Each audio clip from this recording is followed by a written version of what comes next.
ꯊꯥꯏꯅ ꯂꯩꯕꯥꯛ ꯑꯃꯗ ꯏꯅꯥꯛ ꯀꯩꯔꯥꯛ ꯌꯥꯝꯅ ꯈꯨꯟꯕ ꯑꯍꯜ ꯑꯣꯏꯔꯕ ꯅꯨꯄꯥ ꯑꯃ ꯃꯍꯥꯛꯀꯤ ꯃꯆꯥꯅꯨꯄꯥ ꯑꯅꯤꯒ ꯂꯣꯏꯅꯅ ꯂꯩꯃꯤꯟꯅꯔꯝꯃꯤ꯫ ꯃꯆꯥꯅꯨꯄꯥ ꯑꯍꯜꯒꯤ ꯃꯤꯡꯅ ꯑꯆꯧꯕ, ꯑꯇꯣꯝꯕꯒꯤ ꯃꯤꯡꯅ ꯇꯣꯝꯕ ꯀꯧꯔꯝꯃꯤ꯫ ꯏꯅꯥꯛ ꯀꯩꯔꯥꯛ ꯈꯨꯟꯕ ꯑꯣꯏꯕꯅ ꯃꯆꯤꯟ ꯃꯅꯥꯎ ꯑꯅꯤꯒꯤꯅꯤ ꯍꯥꯏꯕꯗ ꯑꯋꯥꯠ ꯑꯄꯥ ꯀꯔꯤꯁꯨ ꯂꯩꯔꯝꯗꯦ꯫ ꯑꯗꯨꯕꯨ ꯑꯆꯧꯕꯗꯤ ꯃꯁꯥꯒꯤ ꯑꯣꯏꯕ ꯀꯔꯤꯒꯨꯝꯕ ꯁꯤꯟꯐꯝ ꯑꯃꯗꯤ ꯍꯩꯅꯤꯡꯕꯒꯤ ꯑꯄꯥꯝꯕ ꯂꯩꯔꯝꯃꯤ꯫ ꯃꯔꯝ ꯑꯁꯤꯅ ꯃꯍꯥꯛꯅ ꯑꯇꯣꯞꯄ ꯂꯩꯕꯥꯛꯇ ꯃꯁꯥꯒ ꯆꯥꯟꯅꯕ ꯁꯤꯟꯐꯝ ꯑꯃ ꯇꯝꯂꯨꯅꯕꯒꯤꯗꯃꯛ ꯆꯠꯈꯤꯔꯝꯃꯤ꯫ ꯑꯗꯨꯕꯨ ꯆꯍꯤ ꯐꯅ ꯌꯥꯝꯁꯤꯜꯂꯛꯂꯕ ꯐꯥꯎꯕꯗꯁꯨ ꯃꯍꯥꯛ ꯃꯌꯨꯝꯗ ꯍꯜꯂꯛꯈꯤꯗ꯭ꯔꯦ꯫ ꯃꯍꯥꯛ ꯍꯤꯡꯂꯤꯕꯔꯥ ꯁꯤꯈ꯭ꯔꯕꯔꯥ ꯍꯥꯏꯕꯁꯨ ꯀꯅꯥ ꯑꯃꯠꯇꯅ ꯈꯪꯂꯝꯗꯦ꯫ ꯑꯗꯨꯒ ꯑꯆꯧꯕꯒꯤ ꯃꯄꯥꯁꯨ ꯌꯥꯝꯅ ꯑꯍꯜ ꯑꯣꯏꯁꯤꯜꯂꯛꯄꯅ ꯃꯔꯝ ꯑꯣꯏꯔꯒ ꯂꯩꯈꯤꯗ꯭ꯔꯦ꯫ ꯑꯆꯧꯕꯒꯤ ꯃꯅꯥꯎ ꯅꯨꯄꯥ ꯇꯣꯝꯕꯅ ꯃꯄꯥ ꯏꯕꯨꯡꯉꯣꯒꯤ ꯌꯥꯝꯈ꯭ꯔꯕ ꯃꯔꯜ ꯃꯊꯨꯝ ꯄꯨꯝꯅꯃꯛ ꯃꯍꯥꯛꯀꯤ ꯃꯤꯡꯗ ꯄꯨꯟꯅ ꯄꯥꯟꯁꯤꯜꯂꯝꯃꯤ꯫ ꯑꯗꯨꯒ ꯃꯍꯥꯛ ꯀꯔꯤꯃꯠꯇꯁꯨ ꯁꯨ ꯅꯣꯝꯕ ꯇꯧꯗꯅ ꯃꯄꯥꯅ ꯊꯝꯕꯤꯔꯝꯕ ꯂꯟ ꯊꯨꯝ ꯃꯌꯥꯝꯗꯨ ꯀꯥꯏ ꯀꯥꯏꯗꯨꯅ ꯆꯥꯔꯝꯃꯤ꯫ ꯅꯨꯡꯉꯥꯏꯕ ꯄꯨꯟꯁꯤ ꯃꯍꯤꯡ ꯑꯃꯗ ꯍꯤꯡꯂꯝꯃꯤ꯫ ꯃꯍꯥꯛꯁꯤ ꯌꯥꯝꯅ ꯑꯆꯥꯎꯔꯝ ꯀꯥꯕ, ꯃꯤꯅꯨꯡꯁꯤ ꯈꯪꯗꯕ, ꯃꯁꯥꯒꯤ ꯑꯣꯏꯖꯕ ꯊꯤꯕ ꯃꯤꯁꯛ ꯑꯃ ꯍꯥꯏꯕꯗꯨ ꯑꯣꯏꯔꯛꯂꯝꯃꯤ꯫ ꯆꯍꯤ ꯈꯔꯒꯤ ꯃꯇꯨꯡꯗꯅꯤ ꯅꯣꯡꯃ ꯇꯣꯝꯕ ꯊꯕꯛ ꯑꯃ ꯆꯠꯂꯨꯅꯕꯒꯤꯗꯃꯛ ꯂꯣꯏꯁꯤꯜꯂꯒ ꯂꯩꯔꯝꯃꯤ꯫ ꯍꯥꯏꯔꯤꯕ ꯃꯇꯝ ꯑꯁꯤꯃꯛꯇꯗ ꯃꯁꯛ ꯈꯪꯗꯕ ꯅꯨꯄꯥ ꯑꯃꯈꯛ ꯇꯣꯝꯕꯒꯤ ꯏꯃꯨꯡꯗ ꯄꯔꯞ ꯄꯔꯞ ꯆꯪꯁꯤꯜꯂꯛꯂꯝꯃꯤ꯫ ꯃꯇꯧ ꯑꯗꯨꯗ ꯇꯣꯝꯕꯅ ꯅꯨꯄꯥ ꯑꯗꯨꯗ ꯌꯥꯝꯅ ꯁꯥꯎꯅ ꯍꯥꯏꯔꯝꯃꯤ꯫ "ꯍꯥꯏ, ꯀꯅꯥꯅꯣꯅꯦꯍꯦ ꯅꯪꯕꯨ? ꯋꯥꯈꯜ ꯆꯣꯏꯔꯕ ꯑꯉꯥꯎꯕꯁꯨ ꯃꯥꯟꯗꯦ꯫ ꯃꯤꯒꯤ ꯏꯃꯨꯡꯁꯤꯗꯕꯨ ꯀꯔꯤꯅꯣ ꯀꯅꯥꯅꯣꯁꯨ ꯍꯥꯏꯗꯅ ꯄꯔꯞ ꯄꯔꯞ ꯍꯦꯛꯇꯃꯛ ꯆꯪꯁꯤꯜꯂꯛꯂꯤꯕ ꯑꯁꯤꯕꯨ ꯀꯔꯤꯒꯤꯅꯣ? ꯍꯥ, ꯅꯍꯥꯛꯄꯨ ꯍꯨꯔꯥꯟꯕꯔꯣ? ꯈꯪꯒꯅꯤꯗꯣ, ꯂꯩꯕꯥꯛ ꯅꯤꯡꯊꯧꯗ ꯇꯥꯛꯂꯒ ꯆꯩꯔꯥꯛ ꯄꯤꯍꯟꯒꯦ." "ꯍꯥꯏ ꯇꯣꯝꯕ, ꯉꯥꯏꯈꯣꯅꯦꯍꯦ ꯅꯪꯕꯣ! ꯅꯠꯇꯦ, ꯅꯍꯥꯛꯄꯨ ꯑꯩꯁꯤ ꯃꯁꯛ ꯈꯪꯗ꯭ꯔꯕꯔꯣ? ꯑꯩꯁꯦ ꯅꯍꯥꯛꯀꯤ ꯅꯌꯥꯝꯕ ꯑꯆꯧꯕꯅꯤꯅꯦꯍꯦ." "ꯏ, ꯇꯥꯆꯧ, ꯑꯁꯨꯛ ꯀꯨꯏꯕ ꯃꯇꯝ ꯑꯁꯤꯗꯤ ꯇꯥꯆꯧꯒꯤ ꯅꯋꯥ ꯅꯄꯥꯎ ꯑꯃꯠꯇꯁꯨ ꯇꯥꯗ꯭ꯔꯕ ꯑꯗꯨꯗꯗꯤ ꯑꯩꯗꯤ ꯇꯥꯆꯧꯁꯤ ꯁꯤꯈ꯭ꯔꯦ ꯍꯥꯏꯗꯅ ꯈꯜꯂꯨꯔꯕꯅꯤ."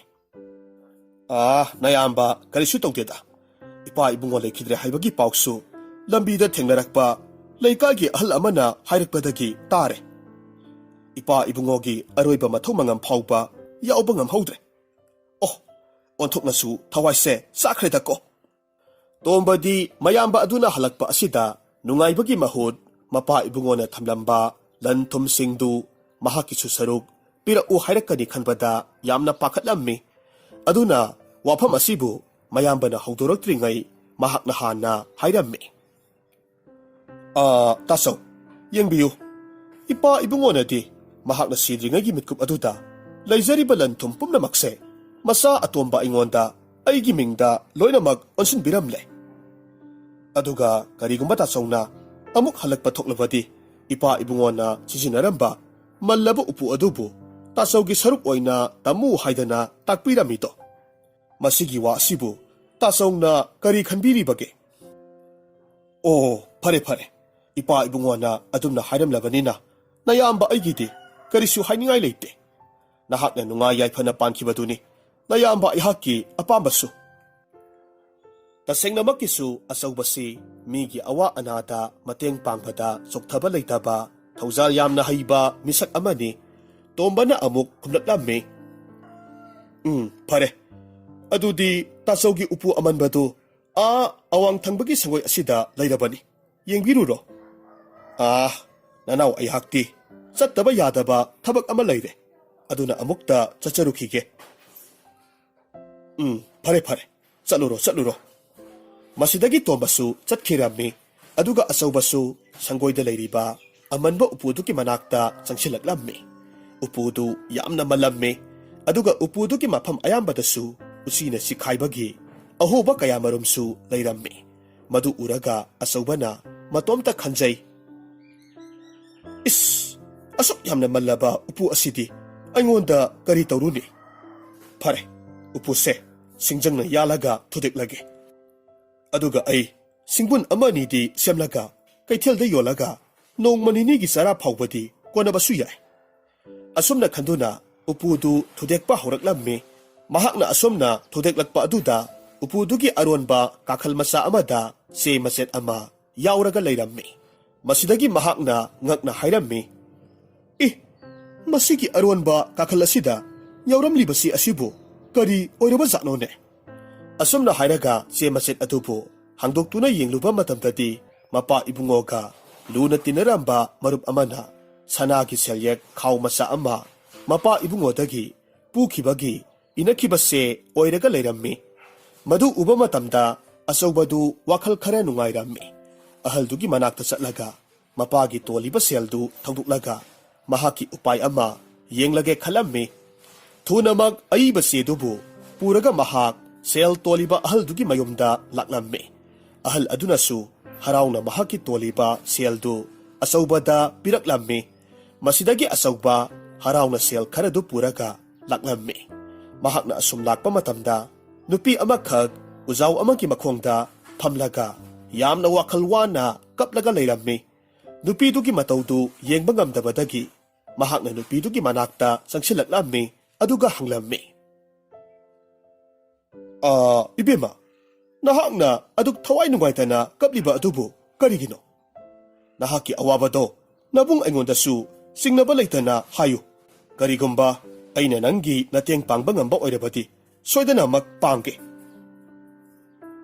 ꯅꯨꯡꯁꯤꯔꯕ ꯏꯕꯨꯡ, ꯅꯆꯟ ꯑꯩꯍꯥꯛꯀꯤ ꯏꯄꯨꯔꯣꯏꯕꯗꯣ ꯑꯅꯥ ꯂꯥꯏꯌꯣꯡ ꯈꯪꯗꯅ ꯅꯥꯕꯗꯒꯤ ꯂꯩꯈꯤꯗ꯭ꯔꯦ꯫ ꯏꯄꯨꯔꯣꯏꯕꯅ ꯍꯤꯡꯂꯤꯉꯩ ꯃꯍꯥꯛꯄꯨ ꯂꯥꯌꯦꯡꯅꯕ ꯏꯅꯥꯛ ꯈꯨꯟꯕ ꯏꯃꯨꯡ ꯑꯃꯗꯒꯤ ꯁꯦꯜ ꯈꯔ ꯄꯨꯖꯔꯨꯕꯅꯤ꯫ ꯄꯨꯈꯤꯕ ꯁꯦꯜꯁꯤꯡꯗꯨ ꯁꯤꯡꯗ꯭ꯔꯤꯕ ꯐꯥꯎꯕꯗꯤ ꯊꯋꯥꯏ ꯌꯥꯎꯗ꯭ꯔꯕ ꯏꯄꯨꯔꯣꯏꯕꯒꯤ ꯍꯛꯆꯥꯡꯗꯣ ꯑꯔꯣꯏꯕ ꯃꯊꯧ ꯃꯉꯝ ꯇꯧꯕ ꯌꯥꯔꯣꯏ ꯍꯥꯏꯗꯨꯅ ꯃꯈꯣꯏꯅ ꯊꯤꯡꯗꯨꯅ ꯊꯝꯕꯤꯔꯦ꯫ ꯃꯔꯝ ꯑꯁꯤꯗꯒꯤ ꯅꯆꯜ ꯑꯩꯅ ꯀꯞꯆꯔꯤꯕꯅꯤ꯫ ꯑꯣ, ꯐꯔꯦ ꯐꯔꯦ, ꯃꯗꯨꯒꯤ ꯑꯣꯏꯔꯕꯗꯤ ꯀꯔꯤꯁꯨ ꯋꯥꯔꯨꯒꯅꯨ꯫ ꯅꯍꯥꯛꯀꯤ ꯑꯋꯥꯕꯗꯣ ꯅꯕꯨꯡ ꯑꯩꯅ ꯀꯣꯛꯄꯤꯔꯒꯦ꯫ ꯅꯪꯒꯤ ꯅꯄꯨꯔꯣꯏꯕꯒꯤ ꯂꯥꯌꯦꯡꯕꯗ ꯆꯪꯈꯤꯕ ꯁꯦꯟꯁꯤꯡꯗꯣ ꯃꯗꯨ ꯁꯤꯡꯕ ꯈꯛꯇ ꯅꯠꯇꯅ ꯅꯄꯨꯔꯣꯏꯕꯒꯤ ꯑꯔꯣꯏꯕ ꯃꯊꯧ ꯃꯉꯝꯁꯤꯡꯗꯨꯁꯨ ꯄꯥꯡꯊꯣꯛꯅꯕ ꯁꯦꯟꯗꯣ ꯅꯕꯨꯡꯅ ꯄꯤꯔꯒꯦ꯫ ꯑꯁꯨꯝꯅ ꯍꯥꯏꯔꯒ ꯃꯍꯥꯛꯀꯤ ꯂꯩꯖꯔꯤꯕ ꯁꯦꯜꯁꯤꯡꯗꯨ ꯄꯥꯝꯃꯨꯕ ꯂꯩꯇꯅ ꯑꯋꯥꯕ ꯇꯥꯔꯕ ꯅꯨꯄꯤ ꯑꯗꯨꯗ ꯄꯤꯊꯣꯛꯂꯝꯃꯤ꯫ ꯅꯨꯄꯤ ꯑꯗꯨꯁꯨ ꯌꯥꯝꯅ ꯍꯔꯥꯎꯅ ꯁꯦꯜꯗꯨ ꯄꯨꯔꯒ ꯑꯗꯨꯃꯛ ꯆꯠꯈ꯭ꯔꯦ꯫ ꯍꯧꯖꯤꯛꯇꯤ ꯑꯆꯧꯕ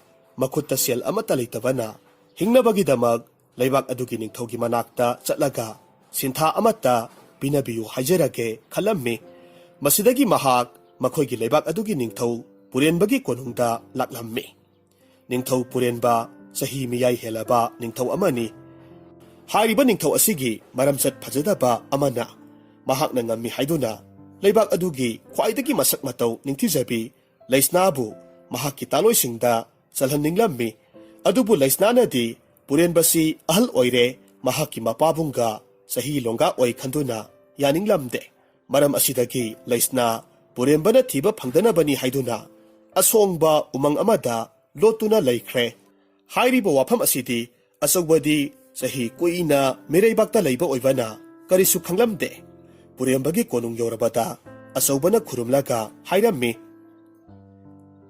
"ꯑꯊꯧꯕ ꯏꯅꯤꯡꯊꯧ, ꯆꯥꯟꯕꯤꯗꯨꯅ ꯇꯣꯜꯂꯕ ꯅꯅꯥꯏ ꯑꯩꯕꯨ ꯍꯤꯡꯖꯅꯕꯒꯤꯗꯃꯛ ꯁꯤꯟꯊꯥ ꯑꯃꯠꯇꯗꯤ ꯄꯤꯅꯕꯤꯌꯨ꯫ ꯅꯨꯄꯥꯃꯆꯥ, ꯅꯍꯥꯛꯄꯨ ꯅꯁꯛ ꯅꯇꯧꯁꯨ ꯐꯅ ꯐꯖꯅ ꯎꯏ꯫ ꯆꯨꯡ ꯐꯤꯔꯥꯜꯅ ꯃꯔꯣꯜ ꯑꯃ ꯆꯥꯔꯤꯕ ꯅꯠꯇꯦ, ꯅꯍꯥꯛꯄꯨ ꯑꯩꯒꯤ ꯂꯩꯕꯥꯛ ꯑꯁꯤꯒꯤ ꯃꯤ ꯑꯣꯏꯔꯕ꯭ꯔꯣ?" "ꯍꯣꯏ, ꯃꯥꯅꯤ ꯏꯅꯤꯡꯊꯧ꯫ ꯅꯅꯥꯏ ꯑꯩꯍꯥꯛ ꯃꯇꯝ ꯈꯔꯗꯤ ꯃꯤꯔꯩꯕꯥꯛꯇ ꯂꯧꯁꯤꯡ ꯇꯥꯟꯕ ꯆꯠꯆꯔꯨꯕꯅꯤ꯫ ꯐꯔꯦ ꯐꯔꯦ, ꯑꯗꯨꯕꯨ ꯌꯦꯡꯉꯣꯏ, ꯍꯧꯖꯤꯛꯀꯤ ꯑꯣꯏꯅꯗꯤ ꯑꯩꯒꯤ ꯀꯣꯅꯨꯡ ꯑꯁꯤꯗ ꯊꯕꯛ ꯁꯨꯅꯅꯕ ꯃꯤꯗꯤ ꯊꯣꯏꯅ ꯋꯥꯠꯇꯦ꯫ ꯑꯗꯨꯕꯨꯅꯦ, ꯅꯍꯥꯛ ꯍꯤꯡꯅꯕꯒꯤ ꯂꯝꯕꯤ ꯑꯣꯏꯒꯗꯧꯔꯤꯕꯅꯤꯅ ꯑꯩꯒꯤ ꯆꯥꯎꯈ꯭ꯔꯕ ꯀꯣꯅꯨꯡ ꯑꯁꯤꯕꯨ ꯁꯤꯠꯇꯣꯛ ꯁꯦꯡꯗꯣꯛꯄꯒꯤ ꯊꯕꯛꯇꯣ ꯅꯍꯥꯛꯅ ꯉꯁꯤꯗꯒꯤ ꯇꯧꯖꯔꯣꯍꯦ꯫ "ꯐꯒꯅꯤ ꯏꯅꯤꯡꯊꯧ, ꯅꯅꯥꯏ ꯑꯩꯍꯥꯛ ꯏꯅꯤꯡꯊꯧꯒꯤ ꯊꯧꯖꯥꯜꯁꯤ ꯀꯩꯗꯧꯅꯨꯡꯗ ꯀꯥꯎꯖꯔꯣꯏ꯫" ꯅꯨꯃꯤꯠ ꯑꯗꯨꯗꯒꯤ ꯍꯧꯅ ꯑꯆꯧꯕ ꯅꯤꯡꯊꯧ ꯄꯨꯔꯦꯟꯕꯒꯤ ꯀꯣꯅꯨꯡꯗ ꯊꯕꯛ ꯁꯨꯗꯨꯅ ꯂꯩꯔꯝꯃꯤ꯫ ꯃꯍꯥꯛꯀꯤ ꯏꯆꯝ ꯆꯝꯖꯕ ꯃꯕꯨꯛꯆꯦꯜ ꯁꯦꯡꯕ ꯃꯤꯅꯨꯡꯁꯤ ꯂꯩꯕ ꯃꯇꯧ ꯑꯗꯨꯗ ꯄꯨꯔꯦꯟꯕꯅꯁꯨ ꯃꯍꯥꯛꯄꯨ ꯌꯥꯝꯅ ꯅꯨꯡꯁꯤꯔꯝꯃꯤ꯫ ꯅꯥꯀꯜ ꯑꯃꯔꯣꯝꯗꯅ ꯑꯆꯧꯕꯒꯤ ꯃꯅꯥꯎꯅꯨꯄꯥ ꯇꯣꯝꯕꯗꯨꯗꯤ ꯃꯄꯥ ꯏꯕꯨꯡꯉꯣꯅ ꯊꯝꯕꯤꯔꯝꯕ ꯃꯔꯜ ꯃꯊꯨꯝ ꯃꯌꯥꯝꯗꯨ ꯀꯥꯏ ꯀꯥꯏꯗꯨꯅ ꯆꯥꯕꯗ ꯑꯁꯨꯝ ꯂꯣꯏꯁꯤꯜꯂꯛꯂꯝꯃꯤ꯫ ꯍꯧꯖꯤꯛꯇꯤ ꯃꯍꯥꯛ ꯆꯥꯅꯤꯡꯉꯥꯏ ꯐꯥꯎꯕ ꯂꯩꯇꯕ ꯃꯤꯁꯛ ꯑꯃ ꯍꯥꯏꯕꯗꯨ ꯑꯣꯏꯔꯛꯈꯤ꯫ ꯃꯁꯤꯗꯒꯤ ꯇꯣꯝꯕꯅ ꯋꯥꯈꯜ ꯑꯃ ꯈꯜꯂꯝꯃꯤ, "ꯀꯝꯗꯧꯅꯤ? ꯑꯩꯍꯥꯛꯇꯤ ꯑꯁꯨꯝ ꯂꯩꯕ ꯇꯥꯔꯕꯗꯤ ꯀꯝꯗꯧꯅ ꯍꯤꯡꯅꯤ? ꯑꯩꯒꯤ ꯏꯌꯥꯝꯕꯗꯨ ꯏꯅꯤꯡꯊꯧꯒꯤꯗ ꯆꯪꯖꯐꯝ ꯂꯧꯔꯒ hingli haina hainabani.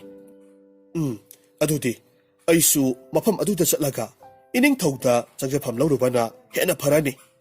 Masi khanduna, tombasu purenbagi manakta laklammi, changjafam nirammi. Minungsi leiba purenbani, mahakna tombabusu, mahaki leikolgi mali oina haplammi. Mataw asumna, tha ama anidi, karisu asoy angam yaudana, adumak leirammi. Purenbana asawbabu luna sana tawbiba, nungsibiba mataw aduda, tombagi mathamoyda, yamna sauninglammi.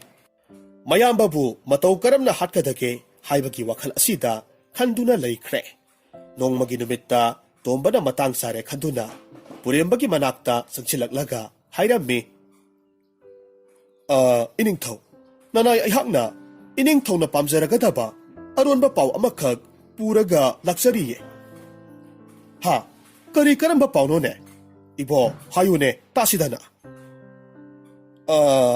Ining thawgi thamoy na khoidajabi, laisnana lotliba, mapamdu khangba, misak amakag layre. Adubu mana wapamse, kanagumba misak amagi mapamdati, haidokpa pamde. Mahak adu khaktanadi, laisnabu puraktuna, ining thawgi mapamda, sinaba ngamni. Wafamsi tarubada purenbadi, haraw pagi ngamkhay laikhidre, yamna khangningba amadi khoirangbaga loinana hanglaklammi. Hai, misak adudi kanano?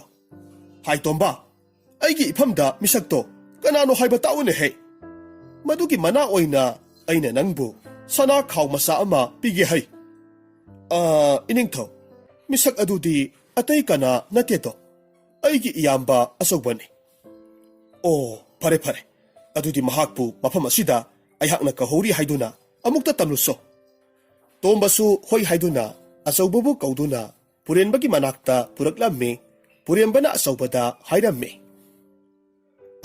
Asawba, nahakpu laisnagi laifamga khangbrane. Asawba ingak-ngakna kumlaklammi. Ining thaw, laisna hairibi nupi masa asibu kanano, nanay ayhakti mahaki laifam khangjade. Asawbagi pakhum asida purenba yamna sauraklammi aduga hairammi. Kari, aigi ipamdagasu minamba ngangba sari. Hai, nahak ngasi magsatuna, laisnabu puraktuna aigi ipamda sinagadabani. Aduga karigumba, nahak na laisnabu puraktaba thoklabadi, nahaki yaibidu mangani haibase, nahak khangadabani. Asawba purenbagi wasi tarubada, kari tawgadabano haiba khanglamde, mahakti laisnagi laifamdi lairaduna, laisna hairibi nupi masasi, kanano haiba phawba khangjaba natte. Adubu mahak upay leitabana, laisnabu thiba chatpa tarammi. Masidagi mahakna purenbagi ayaba lauraba matung sagol sangtagi sagol ama lauba changlaklammi. Mahakna leiriba sagol mayamdu asum yenglaga lakpa matamda yamna ahal oiraba angawba masugi sagol amakhak thengnarammi. Sagol aduna asawbada asumna hairakhi. Nupa masa, ayhakpo oina khanbiyu. Asawbadi sagol aduna taibang mirol hairakpa aduda masadu ipapakatlammi aduga hairammi. Nahakti mataw karamna taibang mirol ngangba hairiba. Karino, ngasigi numit asibu, aibu mangna taibangla. Sagol duna tapna khommi. Asawba, masi mangna tene taibang nine. Ayhakse, nahakpo hekpok liba, napabunggi thaway aduni. Ipana changgeng kaya yingduna, isagi thamoybu masak khangdokpani. Mamangda nahakna thengnakhiba, awaba taraba nupido, madusu aigi thawayna onbani. Aduna nahak makhata na wahang hanglagano. Ayhakpu thawduna haujikmak chatlo. Aduga nahaki nanakta layriba, tan machet kharado, madusu kunjinduna pura'u. Asawba sagolduna hairiba khudingmak tawrammi, aduga mahak ahal oiraba sagoldu thawraga chatkre. Mahakna chatlibasi kadaydano haiba masana khangjaramde. Mapa ibungogi thawayna olaba sagol aduna puraga chatpa lambi aduda asum laklammi. Leptana asum thawrakpa matamda kakseng mahum yamna layba mafam amada thunglammi. Sagol aduna asawbada hairammi. Ipagi asawba, nahak na ngasay purakhiba tan machatching ado, kakseng sing asida tharaga pizaramu. Asawbasu sagol duna hairiba adumag tawrammi, aduga makha tana laklammi. Khara amuk chatlaba matungda lawbuk lamhang oina tawba mafam amada thunglammi. Mafam aduda saukhraba kagyan amakhag langda thuraga leirammi. Madu uba matamda sagol aduna hairakhi. Ipagi asawba, yengo, upay leitaba kagyan asina mahakpu langsidagi. Kanagumba amana amuktang lauthukpirabadi phakranida haiduna khallaga leiribase. Awaba taraba kagyanse amukta nahakna mahaki thawaise kalammo. Phagani ipa ibungo, nasa aihak kagyan asibu thaduk charuge. Asomna hairaga lang adubu lauthukpirammi, kagyan adu thadukpirammi. Masidagi makha tana sagol thauraga amuk laklammi. Makha tana asum lakpana saukhraba turel amagi torbanda amuk thunglammi. Torban aduda apikpa nga masa amakhag isingda songthaba ngamdabadagi torban adugi masi amada pring songduna leirammi. Madu uba matamda asawbana hairammi. Nga masa se isingda songthaba ngamdra male. Ipa ibungo, ayhak nga si isingda amukta thadabiramkhige. Natrabadi piklaba nga masa sigi thawaise soidanamak mangkiba tare. Ipagi asawba nahakna khalibado summi. Salo nga se isingda thadabiruro. Asawbasu sagoldudagi kumthaduna nga masa adubu isingda thadarammi. Aduga makha tana sagoldu thauraga amuk laklammi. Phana yamna sangna laklaba matungda yamna asuppa umang amada nungsiraba khonjel amana isai sakpagi makhol tarakhi. Isai dugi nungsiraba sur amadi nungsiraba khonjel aduna asawbadi pungsum sumatkhre. Masinda tapna solaga matomta hangjarami. Onthoknasu phajakhredako isai asidi. Lairembi makna sayonduna aihakpu ngahonlagi matagum saklakliba isaibu oirigadra. Mahakna sonjaribadu sagolduna taraduna khumlatlammi. Ipagi asawba isai saklibi nupi ase atay kanasu natte. Iningthau purenbana taloi oige khanjaribi laisna hairibi nupi masa aduni. Mahaki saktamdi swargagi lairembibu ngamjabini. Auba mipum khudingmakki thamoibu sumatpa ngambagi magun chenbi laisnani. Aduk ahal oiraba iningthauna naujaribi nuza asibudi karamna taloisingda challo haibada kamdauna yarakadage. Maram asidagi laisnana umang asida lotlaga laikhiba oiramba taye. Ipagi asawba madumag asumbani. Mapagumlaba purenbada matau karamnadi laisnana mapuroiba oina lairugadage. Phare yogadabasu yamsilaktre. Ipawa haige munata. Haibiyo ipa ibungo. Horen laisnabu hek uba matamda nahaki thamoidu nauthokiba yade. Aihaki phajaraba sagol amagi moong matausi utuna mahakpu aingonda tonglaga sagol thongningбagi apambado pokhangadawribani. Adubu nahak natanadi aibu thawbagi ayabadu aihakna khakpiroi. Masidagi nahakna aibu thawduna laisnabu nahaki tungda tonghanlu. Madugi tanjadu lauraga ipana nungsitki mamang thaduna iningthau purenbagi konung yaunanaba chelage. Hoi phagani ipa ibungo, nasa aihakna ipana haibiribadumak tawjage. Masi hainaduna makhoi animag laisnagi manak tabna laklammi. Laisnadu makhutta gehu maru yawpa khaw masa amakhak paiduna isai sakna usek singda gehu tharaga pijaraga leirammi. Haina kibaki matung inna asawbana sagoldu tapna laisnagi manakta singlemna thawjilaklammi. Aduga hairammi, ningkizarabi isan ibema. Nahakna thanta asuk yamna sukraba umang asida matau karamna leiramlibano. Laisna asawbana hangliba wahangdugi paukhum pide. Masadu ipa pakhatna tuminna yenglaga lay. Asawbana amuk makha tana hairammi. Kari tawrabage? Isan na tuminna adumag leplaga layribadubo. Adubo laisna paukhum amata piraklamde. Asawbana tongliba sagol aduda mamit kuptaba makhay yenglaga lay. Mahaki mataw asida asawbasu haujikti sagol asina laisnabu sumkre haibasi khanglammi. Masidagi asawbana amuk hanglatlammi. Salibema, nahakpu, nabung aigi sagol asibu tongningrane. Hoy, ibung, nasan aihak, ibung gi sagol se, yamna thaujaningi. Ibung na yarabadi, mitkup karadang oragasu, sagol si nasan aihak thaujageba. Asawbana su hoy haidona, sagol adudagi kumtharaklammi, adubu sagol dudi, laisnana hek kakatke tawbaga, angawbagi matawgomna, kanna khongduna, pan launa songlammi. Laisnana panayamna hotnaduna su, sagol aduda kakatuna, tongke haibadi sukya yaramde. Masidagi upay laytabadagi, asawbada hairaki. Ibunggi sagol se, nasan aihakna, thawbangamgadaba mandre. Aduna sagol ase, ibung na thawbiro. Aduga nasal aihakna tongjarak lage. Aduga mapam anakpa aswayda, ngaihak thawduna pubiyo. Hoy, pare. Nahak na pamlabadi, ay pubirage. Masidagidi makoy animag, sagol aduda tongkatlammi.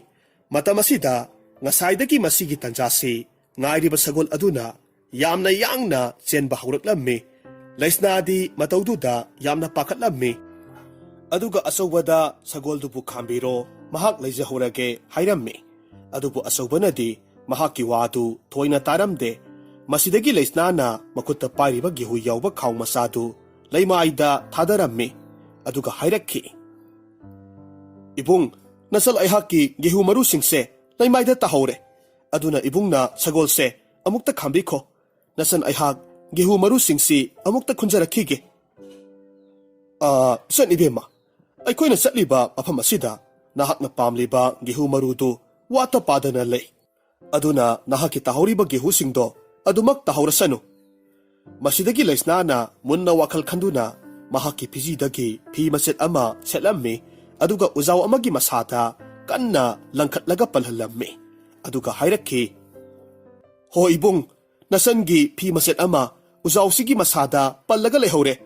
Nasandi, aihaki pi maset se, yamna pamuze.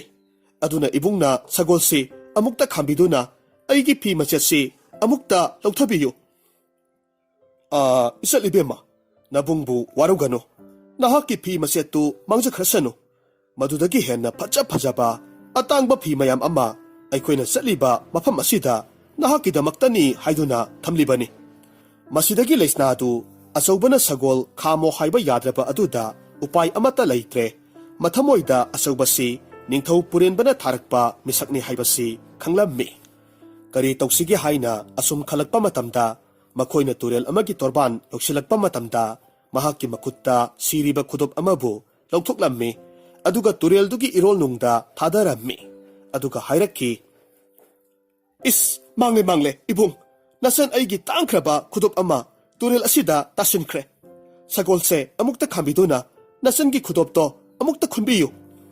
Adubu matam asida su, asawbana, makoina saliba mafam asida, laisnagi tahoriba khudop adudagi hena phajaba, hena atangba, khudop mayam amalay, haiduna, sagol du khamu haiba yaramde. Mataw asumna haujikti, ningthaw purenbagi konung yoksilakle.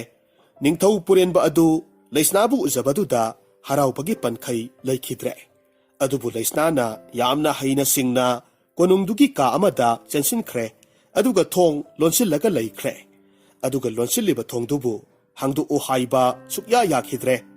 Ningthaw purenbana, laisnabu themlaga hairaklammi. Ningthirabi nuzawo, nahaki asawbadu, amukta pathako. Nahaki senglaw saktam sangkhonbaduda, aina nahakpu, taloysingda change khanbani. Aduna nahakpu, aigi asanba inay asida, puhalakpani.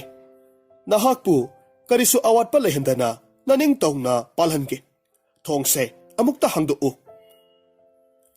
Iningthaw, nanay aihak thongse, hangduk pa ngamzaro. Karigumba thongsi, hangduk taba yadi hairabadi. Aina lakpagi lambida, tahawriba posak ahumdu, hana amukta kullaga puhanbirao. Wahay si taruba matamda, purenbana asawbada onsilaga hairammi. Hay, asawba, mahak na hariba posak ahum sige laypamdu, nahak kaktanadi kangbangamni. Aduna haujik magtsalaga, hariba posak ahumdo purakadabani. Adubo asawbanadi, hariba posak ahumdu manglamlagani, mahakna purakpa ngamlaroi hairammi adubu mahakna hairiba wadu purenbana karisu taramde asawbagi manaw nupa tombadi mayambana hanna awafamda taba aduda yamna harawrammi asawbadu haujikti mahaki sagoldu thawduna amuk lakle aduga laisnagi khudop tahuriba tureldugi torbanda thungnarammi masidagi sagolduna hairammi ipagi ibungo asawba haujikti nahakna kanbikhiba nga masadubu kauraga nahaki nateng pangbiyu haiduna amuktang haijau asawbanasu hoi haiduna nga adubu kauraga hairammi hada lemlei nga aihakse nahaki thawaidubu kanbikhiba misak aduni aina kauribasi tarabadi aigi inakta amukta laugaba nga masadusu thunamak laklammi asawbada hairammi